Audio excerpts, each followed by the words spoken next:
الآل نور من سراج محمد، والصحب نثر يديه بالأطياب، رحماء بينهم ولكن في الوغى. الحمد لله وكفى وسلام على عباده الذين اصطفى. در این میان ضرر می‌بیند و زیان می‌بیند. اون مذهب پوچی هست که مبانیش را و اساس و بنیادش را بر این یاوه ها و دروغه ها و افسانه ها گذاشته. آنچه ما از اصحاب رسول الله صلی الله علیه و سلم و اهل بیت ایشان سراغ داریم چیزی جز صمیمیت و دوستی و روابط حسنه نیست، و آنچه غیر از این تبلیغ می شود همه دروغ هست و افترا و مخالف با تاریخ صحیح اسلامی است. در جلسات قبل درباره این روابطی که خصوصا در میان سیدنا عمر ابن خطاب و خانواده ایشان و اهل بیت رسول الله صلی الله علیه و سلم وجود داشت در 3 جلسه قبل مطالبی رو عرض کردم. در این جلسه هم انشاءالله میپردازیم به بیان گوشه دیگر از روابط حسنه‌ای که در میان این دو خانواده وجود داشته. همه من و شما حضرت عمر ابن خطاب رضی الله تعالی عنه را میشناسیم که ایشان دومین خلیفه اسلام هستند، جز خلفای راشدین، دومین خلیفه که جانشین ابوبکر صدیق رضی الله تعالی عنه بود حضرت عمر ابن خطاب رضی الله تعالی عنه است که دوران خلافت ایشان واقعا دوران پر افتخاری است و برگ زرینی است در صفحات تاریخ اسلام، و خدماتی را که سیدنا عمر ابن خطاب رضی الله تعالی عنه به اسلام و مسلمانان انجام داده، این خدمات واقعا خدمات منحصر به فردی هست و جزء افتخارات بزرگ سیدنا عمر ابن خطاب رضی الله تعالی عنه. اون شناختی را که اصحاب رسول الله صلی الله علیه و سلم از عمر داشتند، واقعا باید این عمری که اصحاب رسول الله صلی الله علیه و سلم بدین گونه تعریف می کنند که عبدالله ابن مسعود میگوید که از زمانی که عمر ابن خطاب مسلمان شد ما عزیز شدیم، ما قدرت پیدا کردیم، ما عزت پیدا کردیم. اون عمری که با اسلامش، با مسلمان شدنش مسلمانان قوی شدند، قدرت پیدا کردند، قطعا باید انسان ممتازی باشد، انسانی باشد که در زمینه اخلاق و عمل و ایمان و باور و عمل واقعا از بقیه باید فراتر باشد. آری این گونه هم بود. حضرت عمر رضی الله تعالی عنه آنگونه که عبدالله بن مسعود او را تعریف می کند و معرفی می کند، میگوید اسلام عمر فتحی بود و هجرت عمر یک نصرت و یاری اسلام بود و امارت و دوران خلافت عمر رحمتی بود برای مسلمانان، که قطعا این همون کسی هست که رسول الله صلی الله علیه و سلم و اهل بیت ایشان اون را به عنوان یکی از خویشاوندان خودشون و یکی از افرادی که با اون و خانوادهش وصلت‌هایی را انجام دادند انتخاب کردند. آری سیدنا عمر ابن خطاب رضی الله تعالی عنه فاتح عراق و شام و مصر و ایران هست. اون کسی هست که بزرگترین دشمنان اسلام را شکست داد و سرزمین‌هایی را آباد کرد و بانی کوفه و بصره هست. و نهایتاً سیدنا عمر ابن خطاب رضی الله تعالی عنه از آن جایی که اقدامات ایشان، برنامه‌های ایشان، خدماتی را که ایشان انجام می‌دادند در راستای پیشبرد اهداف اسلامی بود،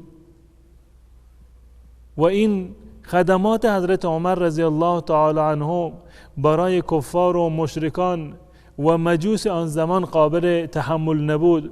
به این خاطر طرح ترور خلیفه مسلمانان عمر بن خطاب رضی الله تعالی عنه را ریختند و نهایتاً به دست یک مجوسی و مجوسی زاده ابو لؤلؤ مجوسی این طرح اجرا شد و ایشان نهایتاً در سال 24 هجری، یعنی در محرم اول و ماه اول سال 24 هجری ایشان در واقع از دنیا رفتند و به دست این مجوسی ملعون به شهادت رسیدند. و شخصیت سیدنا عمر بن خطاب رضی الله تعالی عنه از دیدگاه حضرت علی رضی الله تعالی عنه برای بیان این شخصیت و واقعیت حضرت عمر بن خطاب رضی الله تعالی عنه فقط یک جمله حضرت علی رضی الله تعالی عنه کافی است. زمانی که ایشان ضربه خورده بودند و بعد از این فوت کردند و از دنیا رفتند و عمر را غسل و کفن دادند و حضرت علی رضی الله تعالی عنه آمد و فرمود که ما علی الارض احد احب الی ان القى الله تعالی بصحیفته احب الی من هذا المسجى بینکم. میگه در روی یک زمین هیچ کسی دیگر وجود ندارد. ما علی الارض احد احب ان القى الله بصحیفته، کسی وجود ندارد که من دوست داشته باشم که با پرونده اون، با نامه اعمال اون و اعمال خیری که اون انجام داده پیش خدا بروم. اون گونه که من دوست دارم با نامه اعمال و پرونده نیکوکاری های عمر ابن خطاب از این مسجع، از این کسی که کفن شده اکنون جلوی روی شما هست، با پرونده این به دنیا بروم، از دنیا بروم.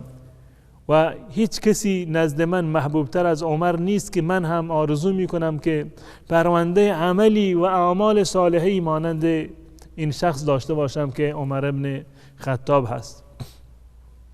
به خاطر این جایگاه بلند بود که می بینیم اهل بیت رسول الله صلی الله علیه و سلم ایشان را لایق دانستند که با خانوادهشون وصلت‌هایی را انجام بدهند و از طرف دیگر می‌بینیم که اهل بیت رسول الله صلی الله علیه و سلم فرزندانشان را، جگرگوشه‌هایشان را به نام مبارک عمر ابن خطاب رضی الله تعالی عنه نامگذاری کردند و این بزرگترین نشان محبت هست. قطعا انسانی اگر کسی را دوست داشته باشد نامش را بر دوستترین افرادش، یعنی بر فرزندانش می نهد که انشاءالله در این زمینه بعد از یک میان برنامه کوتاه توضیحات بیشتری رو خدمت شما عرض خواهم کرد.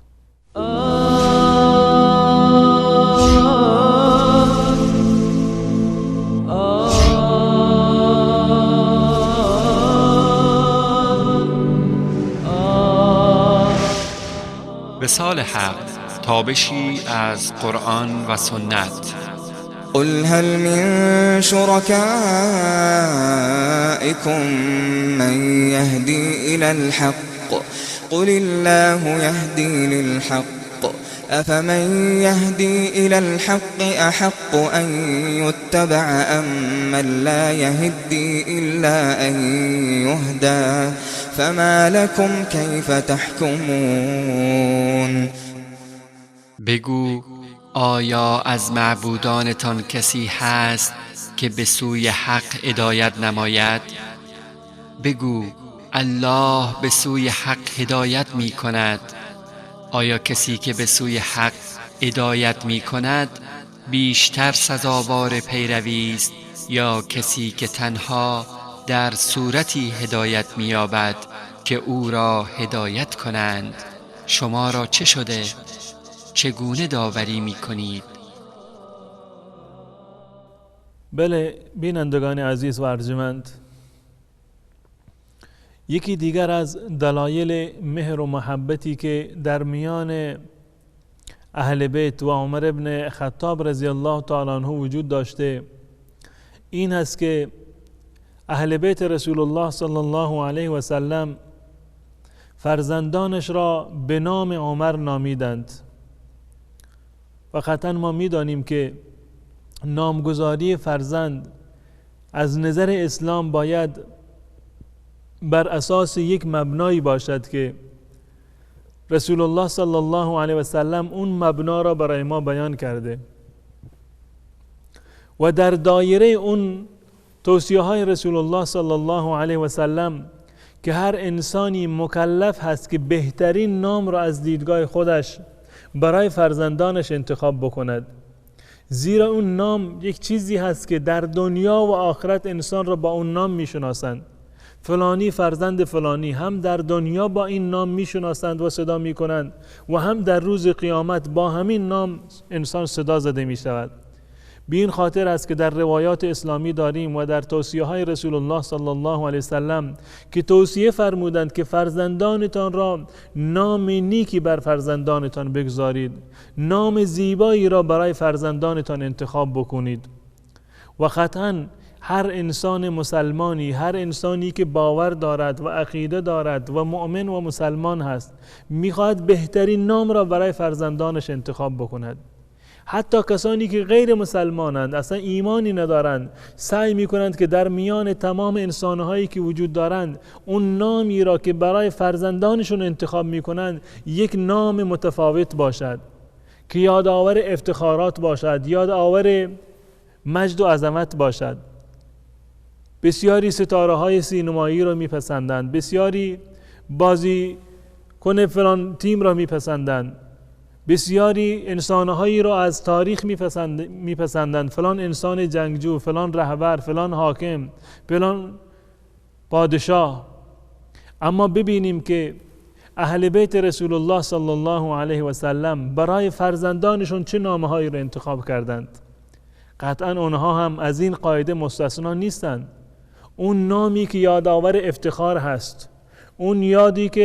نامی که یادآور عظمت هست در تاریخ اسلام، اون نام را بر فرزندان خودشون میگذارند. میبینیم که در میان فرزندان اهل بیت رسول الله صلی الله علیه وسلم نام ابوبکر یکی از نامهایی هست که بسیار فراوان هست، در صورتی که این نام ابوبکر قبل از سیدنا ابوبکر صدیق رضی الله تعالی عنه کسی نبوده در میان قریش این نام را داشته باشد و اصلا اساسا ابوبکر نام نبوده، بلکه یک کنیه هست که بعدها تبدیل به نام شده و اولین کسی که کنیهش ابوبکر بوده حضرت ابوبکر صدیق هست که نامش عبدالله ابن عثمان بود. اما این کنیه ابوبکر چنان محبوب شد نزد اهل بیت رسول الله صلی الله علیه وسلم که بسیاری از اونها و در رأس همه حضرت علی رضی الله تعالی عنه نام فرزندانش را ابوبکر گذاشتند و در کنار نام ابوبکر نام عمر و عثمان را هم میبینیم. و در این برنامه انشاءالله برخی از نمونه هایی که فرزندان اهل بیت این نام را داشتند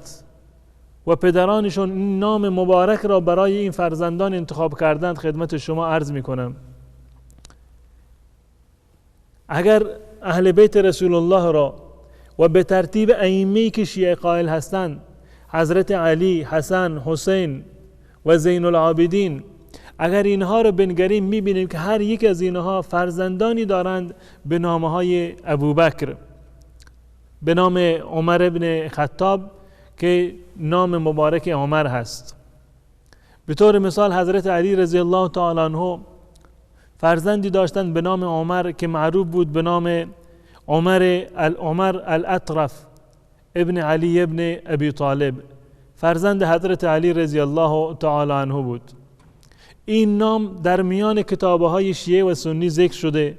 به طور مثال در کتاب سر و سلسله العلویه صفحه 122 و همچنین منتهى الآمال و کتاب بحار الانوار و ارشاد مفید و کتاب کشف الغمه و در بسیاری دیگر از کتابه ها ذکر شده که سیدنا علی ابن ابی طالب رضی الله تعالی عنه فرزندی داشتند به نام عمر الاطرف. به طور مثال در کتاب عمدة الطالب میخونیم که چنین نوشته که والعقب من امیر المؤمنین علی علیه السلام فی 5 رجال، نسل سیدنا علی ابن ابی طالب رضی الله تعالی عنه از 5 مرد و از 5 پسر ایشان باقی ماند: الحسن والحسین و محمد ابن الحنفیه والعباس شهید الطف و عمر الاطرف. و پنجمین فرزند حضرت علی رضی الله تعالی عنه که نسل علی از این فرزندانش ماندگار شده عمر اطرف هست. و جالب اینجا است که مادر عمر فرزند حضرت علی رضی الله تعالی عنه تغلبیه هست، از کنیزانی هست و از اسیرانی هست که در جنگ‌های رده در زمان ابوبکر صدیق رضی الله تعالی عنه به اسارت گرفته شدند و نهایتاً به حضرت علی رضی الله تعالی عنه داده شد و این فرزندش عمر از این مادر هست، از قبیله بنی تغلب هست. و جالبتر این است که ابن طقطقی در کتاب معرف خودش الاصیلی ذکر می کند که یکی دیگر از فرزندان عمر اصغر هست، عمر الاصغر، و خصوصا که نوشته که مادر عمر اصغر شخصی دیگر بود به نام ام البنین غیر از مادر عمر الاطرف. یعنی بنابر قول ابن طقطقی حضرت علی رضی الله تعالی عنه 2 فرزند داشته، یکی به نام عمر الاطرف و دیگری به نام عمر الاصغر. و بازم میبینیم که سیدنا حسن ابن علی رضی الله تعالی عنه بازم فرزندی دارند به نام عمر. در تاریخ یعقوبی این گونه میخوانیم که میگوید و کان للحسن 8 ذکور، حسن 8 فرزند پسر داشت و هم الحسن و زید، که حسن هست که معروف است به حسن مثنا و زید، و بعد از این نام میبرد چند تا از فرزندان حضرت حسن را و نهایتا میگوید که و عمر و القاسم و ابو بکر استشهد مع عمه الحسین فی کربلا، و این عمر همراه با عمویش در کربلا شهید شده. عمر ابن حسن، قبلا خونده عمر ابن علی، عمر ابن حسن. و جالب اینجا است که خود سیدنا حسین ابن علی رضی الله تعالی عنه شهید کربلا میبینیم که ایشان فرزندی دارد به نام عمر ابن الحسین ابن علی ابن ابی طالب. تستری نقل میکند و میگوید که و اثبت ابو حنیفه الدینوری و ابن عاثم الکوفی ابنا له علیه السلام مسمى بعمر، که ابو حنیفه دینوری و ابن عاصم کوفی یک فرزندی برای حضرت حسین رضی الله تعالی عنه نام بردند که نامش هست عمر، مسما به عمر بوده. و دینوری در ادامه میگوید که ولم یبق من اهل بیته الا ابناه، و در قضیه کربلا هیچ کسی از اهل بیت حسین باقی نماند مگر 2 فرزندش، علی اصغر و کان قد راهق که نزدیک به سن بلوغ بود، و الا عمر و فرزند دیگرش عمر و کان قد بلغ 4 سنین و سنش در اون زمان 4 سال بود. و یزید هم جالب اینجاست، وقتی که این افراد را و این اسرا را بردند پیش یزید به همین عمر گفت، عمر ابن حسین گفت که آیا تو حاضر هستی که با فرزند من، یعنی اسمش خالد بود، حاضر هستی که کشتی بگیری؟ این عمر فرزند امام حسین رضی الله تعالی عنه گفت که بله من حاضر هستم، منتها یک شمشیر بده دست من، یک شمشیر بده دست فرزندت خالد. اون وقت نگاه کن چه کسی برنده هست، چه کسی صبر و پایداری بیشتری رو دارد. و همچنین حضرت زین العابدین میبینیم که یک فرزندی دارند به نام عمر که معروف هست به عمر الاشرف. نام عمر الاشرف را که فرزند زین العابدین هست مفید در کتاب ارشاد خودش صفحه 261 و در کتاب عمدة الطالب صفحه 223 و کتاب کشف الغمه جلد 2 صفحه 272 میبینیم که اینو ذکر کردن. و طقطقی هم در این زمینه میگوید که ابو حفص عمر الاشرف فکان من علماء بنی هاشم ذا فضل و کرم. این عمر اشرف یکی از بزرگان بنی هاشم بوده و صاحب فضل و کرامت بوده. و نعمت الله جزایری هم میگوید که و اما اولاده علیه السلام، اما فرزندان و اولاد امام زین العابدین علیه السلام فهم 15 ولد، 15 پسر هستند. محمد الباقر علیه السلام و امه ام عبدالله فاطمه بنت الحسین و ابو الحسن زید و عمر امهما ام ولد و یکی از فرزندانش یکی دیگر از فرزندانش عمر هست که مادرش ام ولد بوده. و شیخ مفید میگوید که وکان عمر ابن علی